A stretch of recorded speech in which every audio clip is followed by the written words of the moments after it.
ఒక అమ్మాయి ముగ్గురిని ప్రేమించిందంట. ఇద్దరితో శరీరం పంచుకుందంట. మూడో వాడితో ఇలా అంటుందంట, మా అమ్మకి మన విషయం తెలిసిపోయింది, తనకు అస్సలు ఇష్టం లేదంట. మా అమ్మ కోసం నన్ను వదిలేస్తావా అని అడిగిందంట.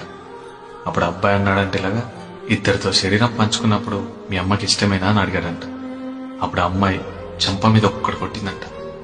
పర్లేదు, నా మనసుకు తగిలిన గాయం కంటే ఇది పెద్దగా నొప్పి అనిపించట్లేదు, కానీ ఒక్క విషయం చెప్తా, గుర్తుపెట్టుకో.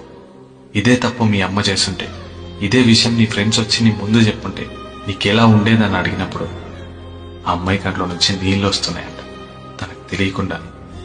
అబ్బాయి అంటున్నాడంటే ఇలా, మీ అమ్మతో ఎందుకు పోలుస్తున్నానో తెలుసా, నిన్ను కూడా మా అమ్మలా చూసుకున్నాం కాబట్టి. ఈ ఒక్క మాటతో ఆ అమ్మాయి కుప్పగూలిపోయి ఏడుస్తూ ఉందంట.